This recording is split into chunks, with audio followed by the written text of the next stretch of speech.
காஷ்மீரில் சனியன்று இரண்டாவது நாளாக பயங்கரவாதிகள் தாக்குதல் நடத்தினர். ராணுவத்தினர் சுட்டதில் 2 பயங்கரவாதிகள் இறந்தனர். காஷ்மீர் மாநிலம் கத்துவா மாவட்டத்தில் உள்ள போலீஸ் நிலையத்திற்குள் நுழைந்த தற்கொலைப்படை பயங்கரவாதிகள் வெள்ளியன்று தாக்குதல் நடத்தினர். அப்போது நடந்த துப்பாக்கிச் சண்டையில் 3 போலீசாரும் பொதுமக்கள் 2 கொல்லப்பட்டனர். 5 மணி நேரத்திற்கு மேலாக நடந்த சண்டையில் பாதுகாப்பு படையினர் 2 பயங்கரவாதிகளையும் சுட்டு வீழ்த்தினர். சனியன்று அதிகாலை 5:30 மணிக்கு சம்பா மாவட்டத்தில் உள்ள ராணுவ முகாம் மீது 2 பயங்கரவாதிகள் திடீரென தாக்குதல் நடத்தினர். துப்பாக்கியால் சுட்டும் குண்டுகளை வீசியும் தாக்கிய அவர்களை ராணுவ வீரர்கள் சுற்றி வளைத்து துப்பாக்கிச் சூடு நடத்தினர். பகல் வரை நீடித்த இந்த சண்டையின் இறுதியில் 2 பயங்கரவாதிகளும் கொல்லப்பட்டனர். 2 ராணுவ வீரர்களும் பலத்த காயமுற்றனர். சண்டை நடந்தபோது அவ்வழியாக வைஷ்ணவ தேவி கோவிலுக்கு புனித பயணம் சென்று கொண்டிருந்த பக்தரும் காயமுற்றார். கத்துவா போலீஸ் நிலையத்தில் தாக்குதல் நடத்திய பயங்கரவாதிகளும் சம்பா ராணுவ முகாமை தாக்கிய பயங்கரவாதிகளும் ஒரே இயக்கத்தைச் சேர்ந்தவர்களாக இருக்கலாம் என்ற போதிலும் அது தொடர்பான உறுதியான தகவல்கள் இல்லை என்று ராணுவ செய்தி தொடர்பாளர் லெப்டினன்ட் கர்னல் மனிஷ் மேத்தா தெரிவித்துள்ளார்.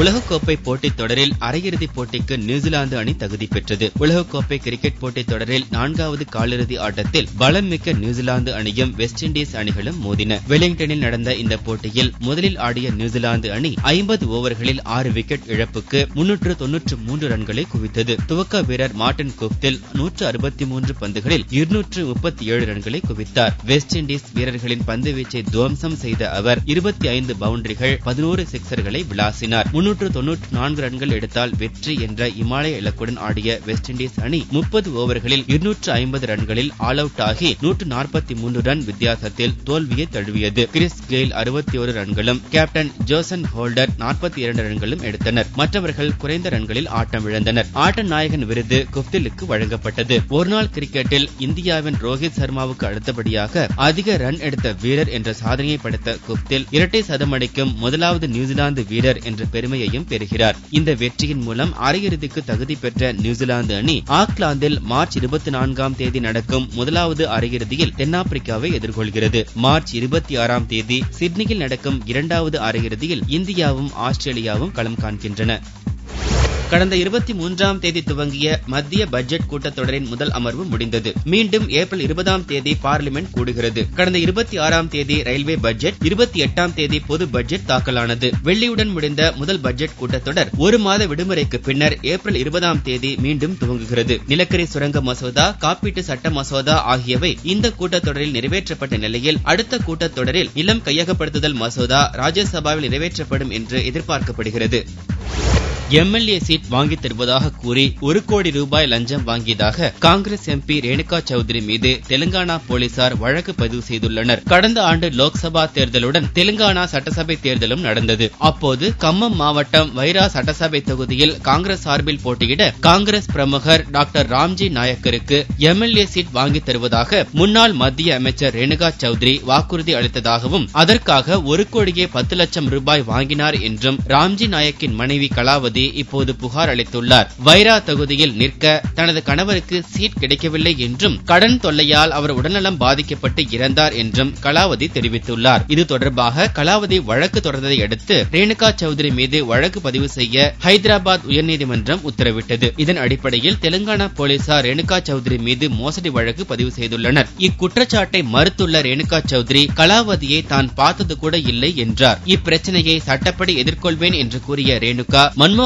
சிங்கின் அமைச்சரவையில் மத்திய மகளிர் நலத்துறை இணை அமைச்சராக இருந்தார் என்பது குறிப்பிடத்தக்கது. பீகாரில் 10ஆம் வகுப்பு தேர்வில் காப்பி அடித்த 600 மாணவர்கள் தேர்வு எழுத தடை விதிக்கப்பட்டுள்ளது. பீகார் மாநிலத்தில் நடந்து வரும் 10ஆம் வகுப்பு தேர்வில் ஆங்கிலம், கணிதம் உள்ளிட்ட 3 பாடங்களுக்கான தேர்வுகளின் போது நவாடா, ஹாஜிப்பூர் நகர பள்ளிகளில் மாணவர்கள் பிட்டடிக்க பெற்றோரும் நண்பர்களும் போட்டி போட்டுக் கொண்டு உதவினர். பள்ளி கட்டிடத்தின் சுவர்களில் ஏறி மாணவர்களுக்கு பிட்டுகள் கொடுக்கப்பட்ட சம்பவம் தேர்வு நடைமுறையையே கேலிக்குரியதாக மாற்றிவிட்டது. மீடியாக்களில் இந்த காட்சிகள் வெளியானதை அடுத்து சுதாரித்துக் கொண்ட அம்மாநில கல்வித்துறை அதிகாரிகள் காப்பி அடித்த போது சிக்கிய 600 மாணவ மாணவிகளை தேர்வில் இருந்து நீக்கியுள்ளனர். அவர்கள் மேற்கொண்டு தேர்வு எழுத தடை விதிக்கப்பட்டுள்ளதோடு ஏற்கனவே எழுதிய தேர்வுகளும் செல்லாது என்று தெரிவிக்கப்பட்டுள்ளது. இந்த விவகாரத்தால் உணர்ச்சி வசப்பட்டுள்ள கல்வித்துறை அமைச்சர் வி.கே. சகாய் பரீட்சைகளில் முறைகேடுகளில் ஈடுபடுபவர்களை தடுப்பது அரசின் பொறுப்பு மட்டுமல்ல, அது சமுதாயத்தின் பொறுப்பும் கூட என்று கூறியுள்ளார். வரும் மார்ச் 25ஆம் தேதி புதுச்சேரி மாநில பட்ஜெட் தாக்கல் செய்யப்படுகிறது. இந்த ஆண்டுக்கான முதல் சட்டசபை கூட்டம் கவர்னர் உரையுடன் மார்ச் 13ஆம் தேதி துவங்கியது. 3 நாட்கள் கவர்னர் உரை மீதான விவாதம் நடந்து முடிந்த நிலையில் தொடர் அமளி காரணமாக தேதி குறிப்பிடப்படாமல் ஒத்திவைக்கப்பட்டது. இந்நிலையில் புதுச்சேரி சட்டசபை செயலாளர் மோகன்தாஸ் வெளியிட்டுள்ள அறிக்கையில் வரும் மார்ச் 25ஆம் தேதி பட்ஜெட் தாக்கலாகிறது என்று தெரிவித்துள்ளார். முதலமைச்சர் ரெங்கசாமி பட்ஜெட்டை தாக்கல் செய்கிறார். விழுப்புரத்தில் பன்றிக் காய்ச்சல் நோய்க்கு பெண் ஒருவர் உயிரிழந்துள்ளார். விழுப்புரம் தர்கா தெருவைச் சேர்ந்த அக்பர் அலி என்பவரின் மனைவி தில்ஷாத் பேகம் 10 நாட்களாக தில்ஷாத் பேகம் காய்ச்சலால் அவதிப்பட்டு வந்தார். விழுப்புரத்தில் உள்ள தனியார் மருத்துவமனையில் இருந்து மேல் சிகிச்சைக்காக புதுச்சேரி ஜிப்மர் மருத்துவமனைக்கு அவர் அனுப்பப்பட்டார். இந்நிலையில் சிகிச்சை பலனின்றி தில்ஷாத் பேகம் உயிரிழந்தார். இந்த சம்பவத்தை தொடர்ந்து விழுப்புரம் பகுதியில் பன்றிக் காய்ச்சல் நோய் குறித்து பீதி ஏற்பட்டுள்ளது. உறங்கிக் கொண்டிருந்தவர்கள் மீது லாரி ஏறியதில் 2 பரிதாபமாக உயிரிழந்தனர். 3 பேர் படுகாயம் அடைந்தனர். திண்டுக்கல் நத்தம் ரோடு குடகனாறு இல்லம் அருகே குடிசை வீட்டில் ஆரோக்கியசாமி என்பவர் வசித்து வந்தார். புழுக்கம் காரணமாக வெள்ளியன்று தன் மனைவி பழனியம்மாள், உறவினர்கள் ஆரோக்கியம்மாள், மெர்சி, சஃபீக் ஆகியோருடன் வீட்டின் வெளியே உறங்கிக் கொண்டிருந்தார். இவர்களின் இருப்பிடம் அருகே சரக்கு லாரிகள் நிறுத்தப்படுவது வழக்கம். சனியன்று அதிகாலை லாரி ஒன்று பிரேக் பிடிக்காமல் பின்புறமாக நகர்ந்து உறங்கிக் கொண்டிருந்தவர்கள் மீது மோதியது. இதில் ஆரோக்கிய சாமி மற்றும் பழனியம்மாள் சம்பவ இடத்திலேயே பலியாகினர். படுகாயம் அடைந்த மற்ற 3வரும் திண்டுக்கல் அரசு மருத்துவமனையில் அனுமதிக்கப்பட்டுள்ளனர். திண்டுக்கல் நகர் வடக்கு காவல் நிலைய போலீசார் தப்பியோடிய லாரி ஓட்டுநரை தேடி வருகின்றனர். அனைத்து கட்சி பிரதிநிதிகளுடன் காவிரி தடுப்பணை விவகாரம் தொடர்பாக விவசாய சங்கத்தினர் ஆலோசனை நடத்தினர். காவிரி ஆற்றில் மேகதாது உள்ளிட்ட 3 இடங்களில் தடுப்பணை கட்ட கர்நாடக அரசு தீவிரமடைந்துள்ளது. இதை தடுக்கவும் அடுத்த கட்ட போராட்டம் தொடர்பாகவும் விவசாய சங்கத்தினர் சென்னை ராயப்பேட்டையில் அனைத்து கட்சி பிரதிநிதிகளுடன் சனிக்கிழமையன்று காலை ஆலோசனை கூட்டத்தை துவக்கினர். பாரதிய ஜனதா மாநில தலைவர் தமிழிசை, திமுக முன்னாள் MP TKS இளங்கோவன், விடுதலை சிறுத்தைகள் திருமாவளவன், மதிமுகவின் மல்லை சத்யா உள்ளிட்டோர் இந்த கூட்டத்தில் பங்கேற்றனர். மயிலாடுதுறை அருகே டாஸ்மாக் கடையை அகற்றக் கோரி மார்க்சிஸ்ட் கம்யூனிஸ்ட் கட்சியினர் மற்றும் மாதர் சங்கத்தினர் முற்றுகை போராட்டம் நடத்தினர். நாகை மாவட்டம் மயிலாடுதுறை அருகே ஆக்கூரில் இரட்டைக்குளம் கடைத்தெருவில் அமைந்திருக்கும் டாஸ்மாக் கடையை அகற்றக் கோரி மார்க்சிஸ்ட் கம்யூனிஸ்ட் கட்சியினர் மற்றும் மாதர் சங்கத்தினர் முற்றுகை போராட்டம் நடத்தினர். பேருந்து நிறுத்தம் அருகில் இக்கடை அமைந்திருப்பதால் மாணவர்களும் பெண்களும் பெரும் இன்னலுக்கு ஆளாகி வருகின்றனர்.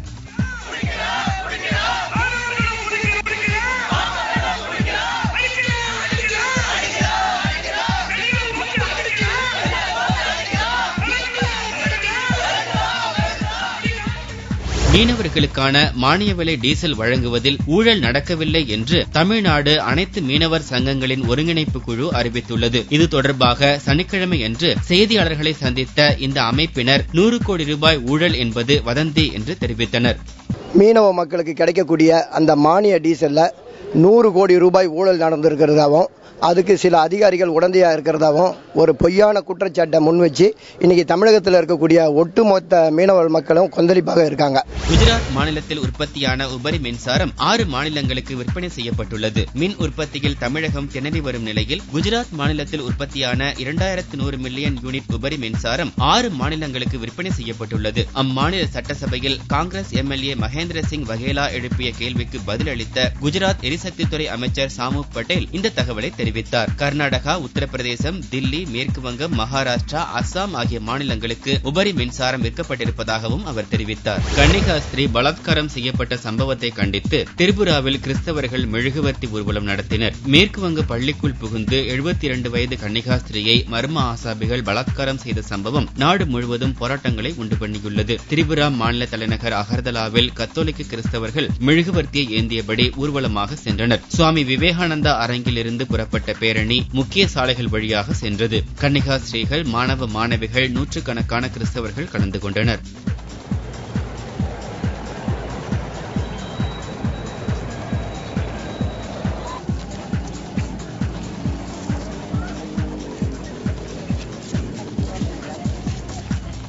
பலாத்காரம் செய்யப்பட்ட கன்னிகாசியின் உடல்நிலை முன்னேற்றம் கண்டதை அடுத்து வெள்ளியன்று நள்ளிரவு மருத்துவமனையில் இருந்து வீடு திரும்பினார். இவ்வழக்கை விசாரிக்கும் பொறுப்பு CBI-யிடம் ஒப்படைக்கப்பட்டுள்ளது.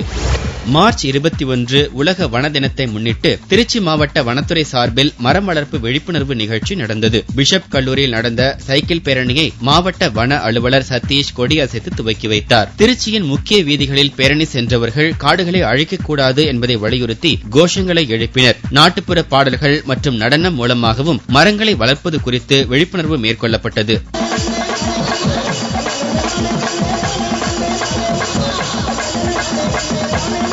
திருவானைக்காவல் அகிலாண்டேஸ்வரி ஜம்புகேஸ்வரர் கோவில் தேரோட்டம் நடைபெற்றது. 2000 ஆண்டுகளுக்கு முன்பு கட்டப்பட்ட பழமையான இக்கோவிலில் கடந்த 16ஆம் தேதி பங்குனி திருவிழா கொடியேற்றத்துடன் துவங்கியது. சனிக்கிழமையன்று காலை இவ்விழாவின் முக்கிய நிகழ்வான தேரோட்டம் நடைபெற்றது.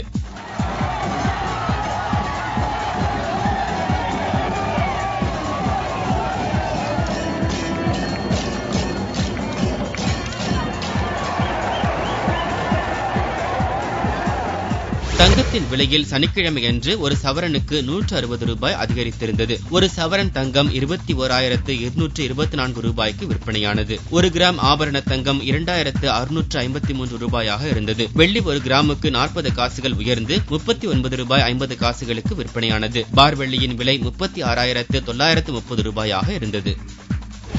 சமீபத்தில் வெளியான இவனுக்கு தண்ணீல கண்டம் திரைப்படத்திற்கு கிடைத்த பேராதரவை தொடர்ந்து கூடுதல் தியேட்டர்களில் படத்தை வெளியிட்டுள்ளனர். மொட்டை ராஜேந்திரன் மற்றும் சீரியல் நடிகர் தீபக் நடித்த இவனுக்கு தண்ணீல கண்டம் கடந்த 13ஆம் தேதி வெளியானது. அன்றைய தினம் நிறைய படங்கள் வெளியானதாலும் அனைத்து படங்களும் சிறிய பட்ஜெட் படங்கள் என்பதாலும் குறைந்த அளவு தியேட்டர்களே கிடைத்தன. ரசிகர்களிடம் கிடைத்த அமோக ஆதரவால் 150 தியேட்டர்களில் வெளியாகியிருந்த இவனுக்கு தண்ணீல கண்டம் தற்போது மேலும் 300 தியேட்டர்களில் திரையிடப்பட்டுள்ளது. சிவாஜி கணேசன் நடிப்பில் சர்வதேச அளவில் புகழ்பெற்ற வீரபாண்டிய கட்டபொம்மன் திரைப்படம் புதுப்பொலிவுடன் மீண்டும் திரைக்கு வருகிறது. 1959ஆம் ஆண்டு வெளியான இந்த திரைப்படம் 55 ஆண்டுகள் கழித்து நவீன தொழில்நுட்பத்துடன் மெருகேற்றப்பட்டு DTS ஒளியுடன் வெளியிடப்படுகிறது. நவீன தொழில்நுட்பத்தில் மாற்றியமைக்கப்பட்ட வீரபாண்டிய கட்டபொம்மன் படத்தின் ட்ரெய்லர் கண்கவரும் வகையில் வெள்ளியன்று வெளியிடப்பட்டது. இந்த விழாவில் கவிஞர் வைரமுத்து உள்ளிட்ட திரைப்படத்துறை மூத்த கலைஞர்கள் கலந்து கொண்டனர். நடிகர் சிவகுமார் பேசும்போது 1960ஆம் ஆண்டு கெய்ரோவில் நடந்த திரைப்பட விழாவில் வீரபாண்டிய கட்டபொம்மன் படம் திரையிடப்பட்டது குறித்தும் அதற்கு ரசிகர்கள் கொடுத்த வரவேற்பு குறித்தும் நினைவு கூர்ந்தார். 1960 கெய்ரோவுக்கு பிலிம் ஃபெஸ்டிவலுக்கு போகுது. 60 அடி நீளமும் 40 அடி உயரம் உள்ள ஸ்கிரீன். அந்த ஸ்கிரீன்ல அந்த கிசி திரை வரி வட்டி வேடிக்கை க்ளோஸ் அப் ஷாட். அதை பார்த்தா உங்களை போல ஒரு 10 மடங்கு கிரவுட் உட்கார்ந்து இருக்குது. பயங்கரமா ஒரு ஆளு க்ளோஸ் அப் ஆக்ரோஷமா பேசலாம் அப்படி சொல்லிட்டு மிஸ்டர் சிவாஜி கணேசன் அப்படின்னு ஒண்ணு ஒரு சின்ன எறும்பு மேல போகுது. அதுதான் சிவாஜி. எறும்பு செய்து 5 அடி தான் வருது. ஸ்கிரீன் 40 அடி உயரம். ஒரு சின்ன எறும்பு மாதிரி போய் நடுங்கணும்னா இந்த மனுஷனா நடிச்சா அடிச்சான் கைதல்ல கூரையே பிஞ்சு போச்சு. ட்ரெய்லர் வெளியீட்டு விழாவில் சிவாஜி கணேசனின் மகன்கள் தயாரிப்பாளர் ராம்குமார், நடிகர் பிரபு மற்றும் அவருடைய மகன் விக்ரம் பிரபு உள்ளிட்டோர் கலந்து கொண்டனர்.